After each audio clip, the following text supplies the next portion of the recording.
Bismillah, alhamdulillah, wassalatu wassalamu ala sayyidina Rasulillah, Sayyidina Muhammad ibn Abdullah, al-qa'im bi huquqillah, wa ala alihi wa sahbihi wa man tabi'ahu wa wala. Al-mukarramun wal muhtaramun, para alim ulama, para habaib, para kiai, para tokoh masyarakat, wabil khusus kepada sahibul wasilah Al-Habib Faisal bin Uthman bin Abdul Qadir Al-Haddad, dan juga segenap panitia penyelenggara peringatan Maulid Besar Muhammad SAW yang sama-sama kita hormati dan mudah-mudahan dimuliakan oleh Allah Subhanahu wa Ta'ala. Saudara-saudara hadirin, peringatan Maulid merupakan sesuatu amalan yang kuat. Walaupun masih banyak di antara orang-orang yang tidak suka dengan Maulid, dengan dalil bermacam-macam, akan tetapi Maulid ini sesuatu yang benar. Kenapa saya katakan benar? Karena memperingati Maulid bukan tradisi, bukan kebudayaan, tetapi satu acara untuk mensyukuri nikmat Allah yang paling agung. Nabi Muhammad merupakan nikmat yang paling besar.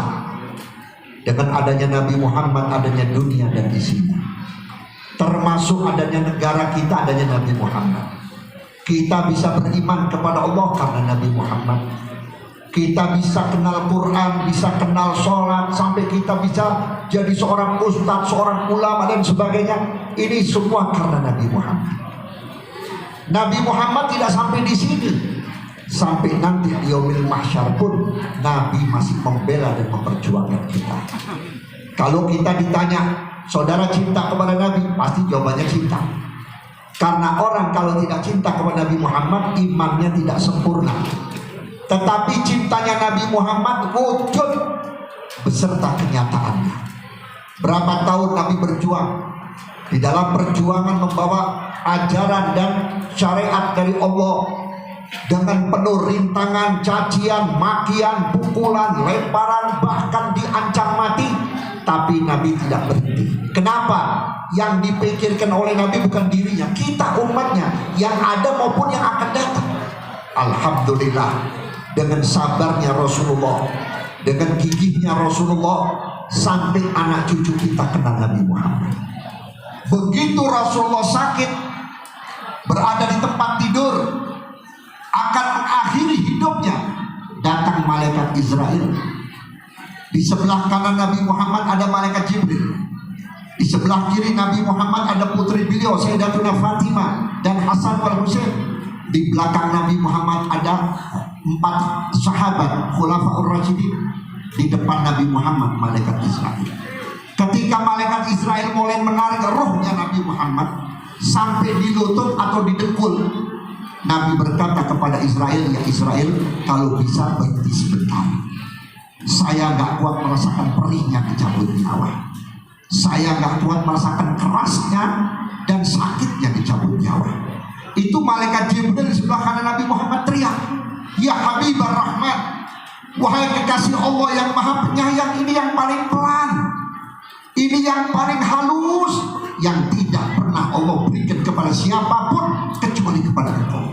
Di situ Nabi Muhammad tidak lagi merasakan sakit, dibiarkan sakit yang ada, bahkan Nabi Muhammad minta ditambahkan sakitnya. Yang diingat oleh Nabi siapa? Kita. Wa kaifa bi ummati, bagaimana dengan umatku ya Allah? Kalau aku saja gak kuat, gak tahan, wa kaifa bi ummati. Di situ Nabi berdoa dalam keadaan sakit, ya Allah, biar sakit saya terima ya Allah, lebih dari ini saya terima ya Allah. Yang penting satukan rasa sakitnya umatku ketika dicabut nyawa, biar aku yang menanggungnya ya Allah. Ada manusia sakit masih mikirin orang sakit, ada manusia menderita masih memikirkan penderitaan. Hanya Nabi Muhammad. Maka oleh karena itu saya katakan, Pak, kita cinta kepada istri belum tentu istri setia. Istri cinta kepada suami belum tentu setia. Cinta kepada atasan, cinta kepada orang yang didewa-dewakan belum tentu setia. Hanya satu manusia, yaitu Muhammad, yang tidak pernah mengecewakan kita, bahkan kita yang mengecewakan Nabi Muhammad SAW. ada di alam barzah. Beliau tidak meninggal seperti orang biasa. Tiap hari Senin dan Kamis amal kita dilaporkan oleh malaikat penjaga amal, pencatat amal. Ketika Nabi Muhammad mendapatkan laporan amal umatnya penuh dengan kebaikan, Nabi bersyukur kepada Allah, bahkan mendoakan kita.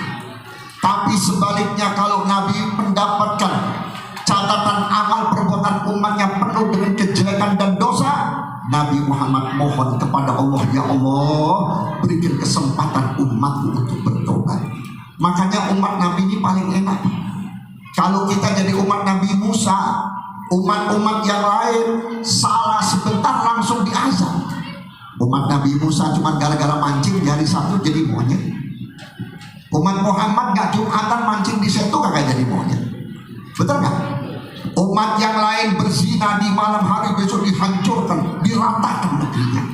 Umat Muhammad yang berzina dan pelakunya masih banyak, yang mabuk masih banyak, yang khianat masih banyak, yang dolim masih banyak, tapi diberi kesempatan oleh Allah. Kenapa? Inilah permintaan Nabi Muhammad kepada Allah. Ya Allah, jikalau engkau benar cinta dan sayang kepada aku mohon ya Allah, berikan kebebasan umatku untuk bertobat. Akhirnya kita diberi kebebasan oleh Allah sampai batas tenggorokan. Ketika roh ada di tenggorokan, Allah tutup pintu tobat. Seandainya kita dalam keadaan sakaratul maut, roh kita berada di lutut, kita bertobat, diterima. Roh kita ada di perut, bertobat, diterima. Roh kita ada di dada, masih diterima. Tapi kalau sudah di tenggorokan, tidak diterima. Ini perjuangan Nabi Muhammad. Salahkah kita bersyukur kepada Allah dengan membaca riwayat hidupnya, dengan mengundang umatnya, dengan mengingatkan umatnya lewat para guru-guru, para penceramah, supaya peringatan Maulid ini tidak hanya menjadi satu peringatan begitu keluar dari masjid lupa lagi? Salahkah kita? Banyak orang tua yang sayang anak, kalau ulang tahun bakar lilin, bikin nasi tumpeng. Lebih manfaat mana anak kita dengan Nabi Muhammad? Lebih menguntungkan mana anak kita kepada Nabi Muhammad? Belum tentu kecil disayang besok jadi baik. Bahkan sudah disekolahkan pun masih durhaka orang tua. Tapi Nabi Muhammad sampai nanti di pintu gerbang surga pun, Nabi Muhammad berharap agar umatnya yang melintasi Shiratal Mustaqim diberi keselamatan. Allahumma salli ummati, selamatkan umatku ya Allah. Padahal Nabi Muhammad begitu keluar dari kubur langsung dipersilakan masuk surga, Nabi menolak. Bagaimana aku bisa senang di surga yang penuh dengan kenikmatan kalau aku masih melihat umatku dalam keadaan menderita di yaumil mahsyar? 1 hari 1000 tahun, kita berdiri 1000 tahun dalam 1 hari, tidak ada kursi, tidak ada air minum, tidak ada makanan. Matahari sudah nempel dengan kulit kepala saudara-saudara. Maka oleh karena itulah harapan kita cuma satu: selamat di dunia, selamat nanti di yaumil mahsyar. Kenapa? Kalau kita tidak selamat di yaumil mahsyar, kita mau kemana saudara? Saya pernah teringat ada sebuah hadis, sayati zamanun ala ummati, akan datang kepada umatku nanti.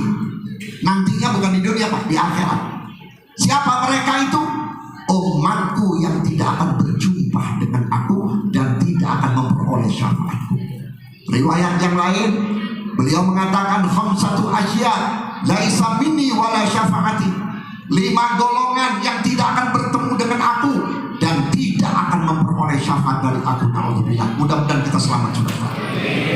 Yang pertama, al-aquli walidai, anak yang durhaka orang tua. Sepinter apapun, sehebat apapun amalnya, sehebat apapun ibadahnya, kalau ibu bapak kita meninggal masih sakit hati kepada kita, jangan ketemu Nabi Muhammad, jangan berjumpa dengan Nabi Muhammad. Allah menitipkan ridhonya itu kepada orang tua. Allah menitipkan kemarahannya lewat orang tua. Makanya doanya orang tua seperti doanya Nabi Muhammad kepada umatnya. Doaul walidain ka du'ai ala ummati, doanya kedua orang tua seperti doaku kepada umatku. Sekarang kita bertanya, bagaimana supaya anak kita berbakti? Bagaimana supaya anak kita nurut? Jawabannya cuma satu. Kita diberi anak itu amanat. Kita diberi anak itu titipan. Kalau anak itu begitu lahir tidak dikenalkan kepada Allah, tidak dikenalkan kepada Rasulullah, nanti itu anak dibalik hati dan pikirannya tidak suka kepada kita sebagai orang tua. Makanya Nabi pesan, idza wulida waladun falyuhsin ismahu wa adabahu. Kalau kita dikaruniai anak laki atau perempuan, pertama berikan nama yang baik. Ini nama doa, ya. Jangan sembarangan kasih nama. Biar nama anak kita cuma satu nama, tapi itu nama baik. Nama yang baik itu menurut ulama-ulama salaf kita adalah nama yang sering disebut oleh Nabi. Kalau Nabi sering menyebut Asmaul Husna, masukkan nama anak kita yang ada dalam Asmaul Husna. Kalau laki Abdullah, Abdurrahman, Abdurrahim. Kalau perempuan, kasih nama perempuan yang sering disebut oleh Nabi. Fatimah, Khadijah, Kulthum, Zainab. Orang sekarang macam-macam, Pak. Ngasih nama nggak tahu artinya. Tetangga saya belum lama, saya diundang 40 hari, ya, mendoakan anak yang baru lahir. Begitu saya tanya, maaf Pak, anaknya siapa namanya? Anak saya perempuan namanya Dania. Bapak tahu arti Dania? Nggak tahu. Saya cuma ngefans aja sama artis. Arti Dania itu kehancuran, saudara. Kehancuran. Kenapa anak bapak nggak dikasih nama Fatimah, Khadijah, atau nama orang tua-tua kita dulu, ya, yang penuh dengan keberkahan? Anak lahir bulan Juli, Julianti. Bulan Agustus, Agustini, macam-macam. Kalau Maret jadi Maerot, betul nggak? Ini macam-macam. Nama adalah doa. Yang kedua, berikan pendidikan yang terbaik. Pendidikan yang terbaik biar universitas, biar sekolah apapun. Kalau anak keluar dari situ tidak kenal Allah, itu pendidikan jelek. Biar itu sekolah paling istimewa, kalau anak kita keluar tidak kenal Rasulullah, itu pendidikan paling jelek. Sebab pendidikan yang terbaik itu kenalkan anak kita kepada Allah. Anak kalau sudah kenal Allah, Pak, pinter gak bakal sombong, kaya gak bakal sombong, punya jabatan gak bakal sombong. Kenapa? Dia tahu ilmuku dari Allah, umurku dari Allah, nikmatku dari Allah, sehatku dari Allah, jabatanku dari Allah. Apa yang saya harus sombong? Orang yang sombong itu yang gak kenal Allah. Maaf, biar lulusan pesantren kalau gak kenal Allah, sombong dengan ilmunya. Biar kaya, sombong dengan hartanya. Pada sesuatu dengan kesombongan itu, tiap hari nikmatnya dicabut oleh Allah Subhanahu wa Ta'ala. Setan laknatullah, dilaknat oleh Allah cuma gara-gara apa? Sombong kepada Nabi Adam, hasud kepada Nabi Muhammad. Makanya manusia yang sombong pasti hasud. Orang hasud pasti sombong. Makanya sesuatu yang dikerjakan dengan dasar kesombongan, dengan dasar hasud, apapun hebatnya, apapun kekuatannya, bakal hancur. Sebab orang yang sombong gak bisa ikhlas. Orang yang hasud ya akan ikhlas. Lihat guru-guru kita, nggak usah kita lihat zaman-zaman Nabi. Guru-guru kita yang kira-kira 20-30 tahun yang meninggal dunia, santrinya di mana-mana. Walaupun dia nggak punya pondok pesantren, cuma sekedar pengajian di masjid atau di majelis. Kenapa mereka berhasil? Satu, modalnya ikhlas. Ibnu Mas'ud radhiyallahu anhu mengatakan, orang yang ikhlas, ulama yang ikhlas, ibarat orang jalan di atas pasir. Orang jalan di atas pasir itu gak ada suaranya, tapi bekas-bekasnya ada. Orang yang ikhlas, guru yang ikhlas, dia gak mau berpenampilan lebih daripada muridnya. Malu, walaupun ilmunya banyak, dia masih merasa kurang ilmu. Berpenampilan biasa, bersikap biasa, setelah mengajar, setelah dakwah, dia duduk bersama mereka. Makanya di mana-mana santrinya banyak, muridnya banyak, tapi tanpa keikhlasan, hanya sekedar nama saja, sudah. Maka oleh karena itulah, ya, anak kita kenalkan Allah, supaya jangan sampai anak kita jadi sombong. Anak kalau sudah kenal Allah, dia tahu perintahnya Allah, bakti kepada orang tua perintahnya Allah, durhaka kepada orang tua adalah maksiat kepada Allah. Maka oleh karena itu tanamkan anak kita supaya kenal Allah. Pak, kita ini bakal mati, Pak. Jangan bangga dengan duit bisa ngundang orang tahlilan sampai 1000 hari. 1000 hari, begitu 1002 hari udah gak ada yang ngahlilin. Betul gak? Apalagi sekarang boro-boro 1000 hari, dananya besar, yang 7 hari aja. Keluar yasinnya gak dibuka. 40 hari begitu juga. Tapi kalau kita meninggalkan anak yang soleh, yang birrul walidain, ini anak selalu mengingat jasa daripada orang tua. Orang pertama yang mengirimkan pahala kepada kita begitu kita baru meninggal, baru ditutup pakai kain, anak kita ke kamar mandi ambil wudu, pahalanya nyampe. Anak kita sholat baru takbiratul ihram, pahalanya sampai. Anak kita mau baca Quran baru dibuka, pahalanya sampai.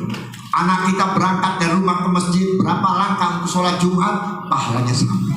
Kenapa setiap anak beramal soleh ke orang tua yang dapat pahala? Ini hasil daripada perjuangan. Anak kita gak bakal soleh kalau kita gak antar ke pesantren, kalau kita gak antar ke guru ngaji, kalau kita sendiri tidak mendidiknya. Hasil usaha orang tua dibalas oleh Allah di dunia, dibalas nanti di akhirat. Nanti anak-anak kita begitu keluar dari kubur, yang pertama dilihat ibu bapaknya sedang menangis. Menangis kepanasan, matahari sudah hampir nempel dengan kepala. Si anak berkata, ya Allah, kalau ada amalku yang kau terima biar sedikit ya Allah, berikan kepada ibu bapak. Apa jawab Allah? Hai hambaku, asal engkau ikhlas ketika beribadah kepada aku berikan ibu bapak.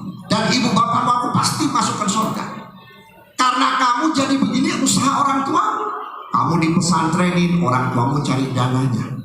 Kamu di pesantrenin, ibumu mendoakan tiap malam. Orang tuamu berharap supaya kamu menjadi orang yang kenal agama.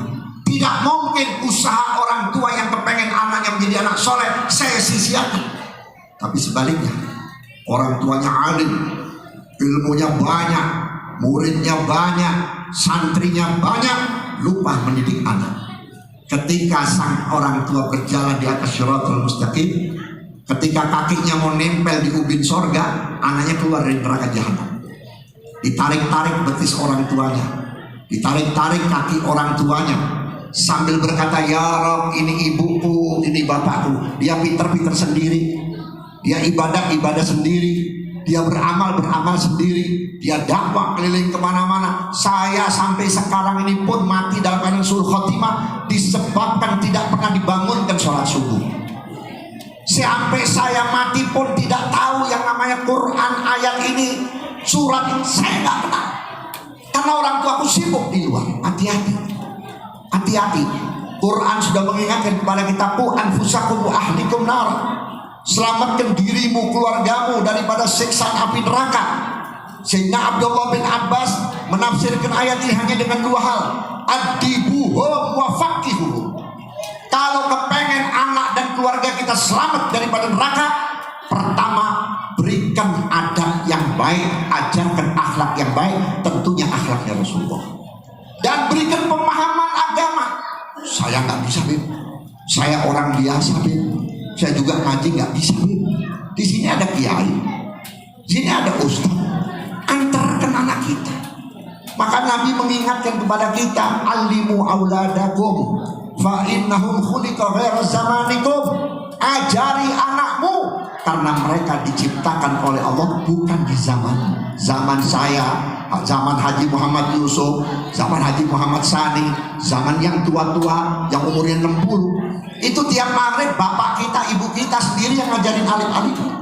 Saya ngerasa, Pak, tiap maghrib ditempelin, dicubit, dijewer, cuman gara-gara membaca alif, ba, ta, antara ain dengan hamzah, antara ha dengan kha. Begitu hafal juz, begitu khatam juz amma, orang tua kita nganterin kita ke guru ngaji. Begitu diterima sama guru ngaji, orang tua kita keluar dari majelisnya atau dari masjidnya, hatinya berkata, mulai besok ada kembalian rokok atau ada kembalian uang belanja, disisipkan di bawah baju. Sebulan ditaruh di amplop. Begitu sebulan dipanggil anak kita, ya seperti saya dulu, Fahmi, ini nitip buat guru ngaji. Padahal guru ngaji nggak bisa dibayar, mahal. Cuman ihtiram, menghargai. Karena orang tua merasa nggak bisa apa-apa, tapi ngedidik anak kita, ya dikirimkan. Itu dulu, sekarang mana ada. Diminta sebulan 10.000 aja mau duit lagi. Anaknya dicubit aja, ya Pak saya dibanting Pak. Guru ngaji dibawa ke polisi. Hati-hati, guru ngaji ini berkah sudah. Biar kiai, biar habib, biar ustadz yang punya pesantren, murid di mana-mana, namanya sudah terkenal, jangan sekali-kali melupakan guru ngaji. Guru ngaji ini saya umpamakan seperti tukang bangunan. Yang pertama dibangun apa? Pondasi. Pondasinya bagus, rapi, kuat, bangunannya kuat. Kita nggak kenal nahu, nggak kenal sorok, nggak kenal ilmu lain-lainnya, nggak kenal kitab kuning. Sumber pertamanya dari guru ngaji. Ini kadang-kadang mentang-mentang udah ngetop, guru ngaji dicuekin. Betul nggak? Kalau antum ditakdirkan dapat rezeki lebih, diundang orang ceramah, lumayan amplopnya 5 juta, ambil aja gopek kasih guru ngaji sebulan sekali. Kenapa? Tanda terima kasih. Padahal kita nggak bisa Pak bayar guru ngaji. Di Quran sudah dijelaskan oleh Allah, wala tashtaru bi ayatillahi tsamanan qalila. Jangan kau jual belikan, jangan kau anggap murah ayat-ayat Allah. Begitu ini ayat turun, ada orang Badui penasaran, mau nanya sama Nabi, tak enak, takut. Kebetulan ada Sina Ali, dia tanya kepada Sina Ali bin Abi Thalib, ya Ali, memang berapa sih harganya ayat-ayat Al-Quran? Jawab Sina Ali, 1 huruf wajib kamu bayar 30 domba. 1 huruf 30 domba. 1 domba 1 juta, ya, berarti 30 juta. Alif 30 juta, ba 30 juta, tak 30 juta, 90 juta, bisa kawin lagi tuh guru ngaji. Sekarang kita lihat guru ngaji kesian Pak, banyak yang curhat sama saya. Saya Habib sampai saya bela-belain saya kerja. Saya kesian ninggalin murid saya, sedangkan orang tuanya nggak paham. Sampai saya mau tinggal kerja, tak siapa yang ngajarin, nggak ditinggalin. Bagaimana keadaan anak-anak itu nanti di masa depannya? Ini hati-hati Pak. Guru ngaji lebih memikirkan anak kita ketimbang kita yang punya anak, saudara. Nanti kalau anak kita soleh, anak kita baik, ditakdirkan jadi kiai, ditakdirkan jadi ustadz, tiap ada pengajian kan pertama baca Fatihah. Fatihah wali ini, Fatihah wali. Masa sih emaknya nggak disebutin? Masa sih bapaknya nggak disebutin? Pasti orang tuanya disebut. Fatihah yang ada berapa? 50 orang. Fatihah kali 50, tajir orang tua kita. Termasuk malam ini Pak, Bapak duduk di masjid ini, dari tadi berapa kali antum baca sholawat? Tahlil sholawat, ratib sholawat, betul ya? Maulid sholawat, ya Rabbi sholli ala Muhammad, ya Rabbi sholli. 1 sholawat bisa menghentikan 500 mayit di dalam kubur yang sedang diazab oleh Allah sampai hari kiamat. Imam Hasanul Basri rahimahumullah, dia pengen membuktikan kehebatan sholawat.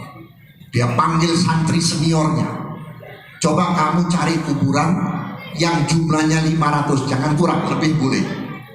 Terus kamu masuk, ucapkan salam. Kemudian kamu baca 1 kali, Allahumma sholli ala sayyidina Muhammad wa ala ali sayyidina Muhammad. Terus kamu pulang. Begitu dia dapatkan, dia baca sholawat, dia pulang. Di perjalanan dia tanya, ada apa? Ada apa? Ada apa? Akhirnya dia terpaksa bertanya, guru, saya sudah melaksanakan dan saya sudah ketemu kuburan di atas 500. Saya sudah ucapkan Allahumma sholli ala sayyidina Muhammad wa ala sayyidina Muhammad sekali. Saya mau tanya, ada apa? Kamu tahu, ketika kamu masuk ke kuburan besar, kuburan umum yang ada jenazahnya, mayitnya 500 orang bahkan lebih, ketika kamu ucapkan Allahumma sholli ala sayyidina Muhammad wa ala sayyidina Muhammad, itu yang disiksa oleh Allah dihentikan ila yaumil qiyamah. Kalau ada ibu kita sudah meninggal, bapak kita sudah meninggal, mertua kita sudah meninggal, di sini ada mantunya, di sini ada anaknya, di sini ada saudaranya, itu orang tua kita lebaran Pak. Sholawat itu kalau sampai ke kuburan orang tua kita lebih bagus daripada kerajaan seorang raja. Hidangan yang Allah siapkan lebih nikmat daripada hidangannya orang-orang yang makan nikmat. Nggak bisa diceritakan. Maka inilah pentingnya didikan orang tua. Coba kalau antum nggak dididik sama orang tua, nggak mungkin antum kenal maulid, nggak mungkin antum demen sholawat, nggak mungkin antum demen dengan acara-acara ini. Ini berkah didikan antum. Makanya kalau malam ini diadakan haul memperingati hari wafat, bukan cuma sekedar mendoa, bukan cuma sekedar kita ingat si fulan meninggal, tidak. Jasanya dia besar untuk diri kita sebagai anak besar. Gak ada mereka, walaupun rezeki bukan dari orang tua, dari Allah, tapi dititipkan kepada orang tua. Segala sesuatu yang dari Allah untuk anak kita dititipkan kepada orang tua. Cuman ada orang tua yang nyampein, ada orang tua yang gak nyampein.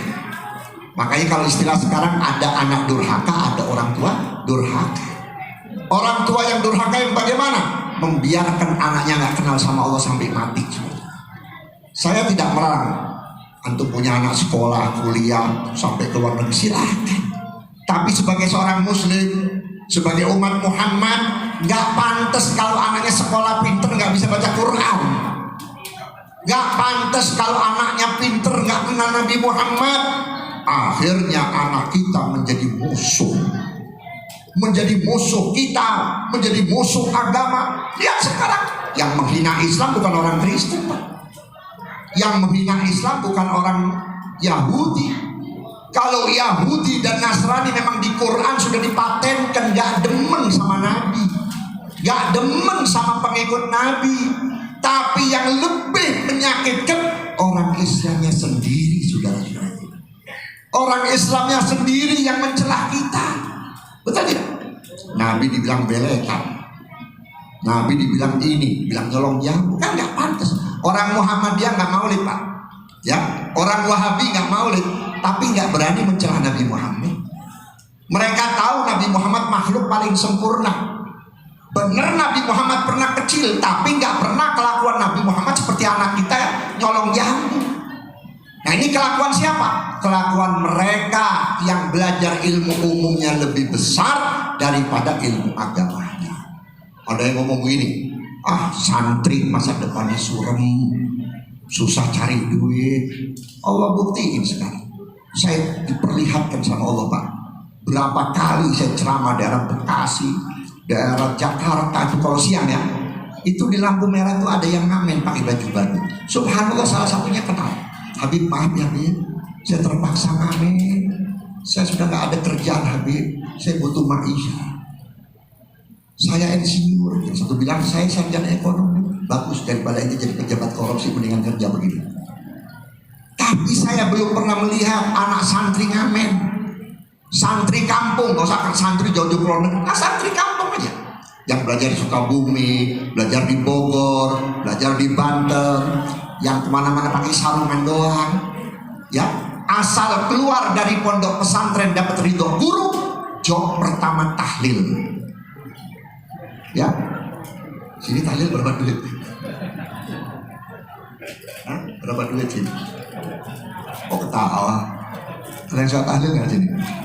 Berapa duit sini? 500. Alhamdulillah. Saya mau pindah kemari, Pak. Di Bogor aja 200, Pak. Taruh 100.000. 7 hari itu udah 700. Zaman sekarang mana ada orang nganggur bisa cari duit 700, Pak. Santri nggak goblok, begitu 5 hari nih dia tinggal, nggak ada yang mati, nggak ada job nih. Dia ambil kitab talqin masuk kamar, ya fulan bin fulan, dijabah sama Allah. 5 menit ada pengumuman di musola, innalillahi wa inna ilaihi raji'un. Dah ada ceritanya. Apalagi antum seorang kiai, seorang ustadz, seorang ulama yang dibekali ilmu sama Allah, antum nggak bakal susah. Ini jaminan Nabi, bukan jaminan saya. Man amila lidinhi kafahullah amra dunyahu. Siapa yang bekerja, berbuat, mengamalkan ilmunya, dicukupi dunianya. Yang berani kawin lagi orang kaya, Pak Kiai, Pak Habib, Pak Ustaz. Kamu tanya, itu di kampung tuh, ajengan kampung, nggak punya apa-apa, rumahnya nggak punya kursi, cuman karpet doang, bininya 3. Di kota miliarder triliunan, bininya 1. Udah 1 tunduk lagi, betul nggak? Makanya tanda-tandanya laki takut bini, mau tahu nggak? Mau tahu nggak? Tanda-tandanya mau tahu? Manggilnya aja, kalau udah panggil mama pasti takut ya. Nyari duit dari pagi sampai sore dititipin sama mama. Miliaran dititipin sama mama. Lakinya mau berangkat kerja, cuma dikasih ini uang bensin, ini uang rokok. Ya kayak zaman kita sekolah dulu. Nggak ada kiai, ustadz, ulama nitipin amplop sama bini, nggak ada. Taruh lemari, minta belanja, lu ambil, lebih lu sakit. Bener sakit. Misalkan sehari 100.000, yang ngambil 50, besok meriang. Kalau bini kiai, bini ustadz, bini habib meriang, sakitnya gara-gara ngambil duit lebih. Betul kan? Maka oleh karena itu saya kembali, walaupun anak kita nggak jadi ulama, nggak jadi kiai, yang penting anak kita tahu cara berdoa. Ya, Nabi pernah ditanya oleh seorang sahabat, ya Rasulullah, ibu bapak saya sudah meninggal, bagaimana saya harus berbakti lagi sedangkan dia sudah meninggal? Di antaranya Nabi mengatakan apa? Istighfar. Baca Rabbi firli wali walidayya warhamhuma kama rabbayani shaghira. Dalam kitab Bulughul Maram itu dijelaskan oleh Nabi, seorang anak dalam satu hari tidak mengistighfarkan orang tuanya, dicabut berkah hidupnya pada hari itu. Yang kedua, kalau orang tua kita punya saudara, laki atau perempuan, baik dari bapak maupun dari ibu, jangan putus hubungan, anggap dia orang tua kita. Kalau orang tua kita punya sahabat, teman yang paling disenengin, teman yang paling deketin, jadikan dia sebagai orang tua kita. Itu salah satu bukti daripada orang berbakti kepada orang tua. Yang kedua, yang kedua orang yang tidak mendapat syafaat Nabi Muhammad, yaitu al-aqul jirani, durhaka, kurang ajar, tidak menghargai tetangga. Yang ketiga, an-namimah, yang suka ngadu domba, ya. Adu domba, fitnah sana fitnah sini. Zaman sekarang Pak, orang nyari duit dengan cara adu domba, dibayar. Kok nggak mikir tuh duit buat anak, buat istrinya? Kalau orang cari duit dengan cara yang salah, dengan cara yang haram, kalau masuk ke mulut anaknya nggak bakal jadi orang benar. Kalau masuk ke perut istrinya atau diterima oleh istrinya, ya nanti lihat aja, ntar beli bedak, beli liver, jadi jabel. Kenapa? Haram ini akan mendorong orang jadi yang haram. Nabi sebelum meninggal dunia memanggil Sayyidina Ali bin Abi Thalib karamallahu wajhah, ya Ali, man akalal haram mata qalbuhu wa dha'ufa yaqinuhu wa qillat ibadatuh. Ali, orang yang makan haram mati hatinya. Orang kalau sudah mati hatinya Pak, dalil kayak apapun, bukti kayak apapun, nggak bakal percaya. Lihat Abu Jahal, berapa puluh kali diperlihatkan oleh Nabi mujizat Nabi, selalu berkata, hebat kau punya sihir ya Muhammad. Nggak bisa, kenapa? Ditutup. Yang kedua, orang yang makan barang haram, yakinnya, kepercayaan kepada Allah turun. Makanya orang sekarang Pak, dengar beras naik pusing, dengar bensin naik pusing, ya. Padahal rezeki kita bukan manusia yang lurus. Rezeki kita bukan orang yang nyiapin Allah. Biar beras seliter sejuta, kalau kita punya duit bisa beli. Biar bensin harga 5 rupiah, kalau nggak punya duit setengah mati. Rezeki sudah diatur. Orang nggak bakal mati kalau masih ada rezekinya. Makanya kalau berdoa jangan panjang-panjang. Ya Allah, panjangkan umur, sehatkan badan saya. Kalau masih panjang umur, rezekinya banyak. Tetangga saya Pak, sehat umur 35 tahun, habis makan sepiring meninggal. Waktu dimandiin saya melihat itu keluar beberapa sendok dari mulutnya, berarti bukan rezekinya, ya. Makanya kalau motor tandanya mati gampang, kita datang ke rumah orang, ya, sama orangnya nggak dikasih kopi, nggak disuguhin rokok, berarti udah mati, nggak ada rezekinya Pak. Nggak ada bohong, tanda Pak ya. Jangan takut, rezeki Allah yang ngatur. Loh, kenapa Beb rezeki saya kok kurang? Ya tanya sendiri. Kita sama Allah aja nggak pernah nurut. Dipanggil waktu subuh hayalah sholat, nggak datang. Dipanggil waktu zuhur, asar, maghrib, isya, nggak bakal datang. Yang ngopi nambah-tambah, yang merokok nambah. Tapi kalau bini manggil kita, Pak, pulang. Bagaimana Allah akan mendahulukan kepentingan kita kalau panggilan Allah tidak pernah didahulukan? Lihat orang tua kita. Di sini dulu banyak orang tua kita, ya. Dan sekarang mungkin sudah cucunya atau buyutnya. Ini kampung, ini daerah, sekarang jadi metropolitan. Dulu masih kebun, ya. Mungkin di sini, di kampung ini dulu kira bangsa 30-40 tahun yang lalu, ini tanya masih harga 5.000. Sekarang berapa duit? 5 juta. Kok bisa begitu? Ini berkat orang tua kita. Ini masjid belum bagus begini. Walaupun saya nggak tahu, masjid biasa. tapi yang makmur kening masjid luar biasa. Kalau kita ngadain maulid setahun sekali, kalau orang tua kita tiap malam Senin, ya tiap malam Senin, yang punya pisang bawa pisang, yang punya kopi bawa kopi, yang punya makan bawa makanan dengan tulus, dan itu tidak bosan. Kalau malam Jumat kumpul baca sholawat Nabiya 4444. Dulu bukan zaman tasbih, zaman batu, ya. Nah, berkat doa dan wiridan orang tua kita, begitu orang tua kita meninggal, Allah titipkan rezeki anak cucunya lewat tanah. Makanya zaman sekarang ini kalau ada orang-orang kaya, jarang yang dari kerja, dari warisan. Betul nggak? Miskin-miskin tiba-tiba beli motor, miskin-miskin tiba-tiba beli mobil, ini warisan. Makanya orang tua kita, makanya pantas kalau haul malam ini diadakan. Kenapa? Jasa beliau besar. Yang keempat, yang ketiga, yang keempat, al-hikid, dengki, hasud. Orang hasud nggak bakal ketemu Nabi Muhammad. Hati-hati Pak, penyakit yang mati bukan kanker, bukan tumor.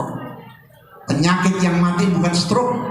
Penyakit yang mati itu sifat hasud. Karena setiap orang yang hasud dikurangin umurnya.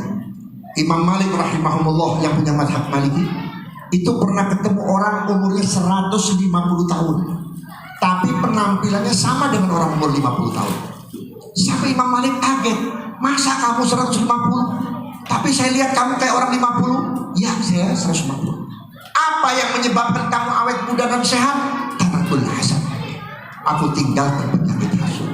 Dan aku setiap mau tidur, dan setiap aku mendengar tetangga dapat rezeki, teman dapat kekayaan, aku doakan, ya Allah berikan yang banyak ya Allah. Dengan rezeki itu biar dia tambah syukur kepadamu ya Allah, biar dia tambah baik ya Allah. Nah, ini yang menyebabkan panjang umur. Yang kelima, watariku sunnati, meninggalkan sunnah Nabi. Mengingat saya ada janji ya di Mangga 2 di Masjid Al-Abror, nanti akan dilanjutkan oleh guru kita. Kalau ada ucapan saya benar itu dari Allah, kalau ada ucapan saya kurang tepat, itulah kebodohan dan kesalahan saya. Mohon dibukakan pintu maaf, dan saya mohon maaf pada Habib Faisal dan para habaib, para kiai, para asatidz semua, wabil khusus panitia, Bapak Haji Muhammad Yusuf, Bapak Haji Sani. Saya mohon maaf, saya langsung menuju ke tempat. Insya Allah kalau ada umur, ada waktu, kita bisa bertemu. Kurang lebih mohon maaf. Assalamualaikum warahmatullahi wabarakatuh.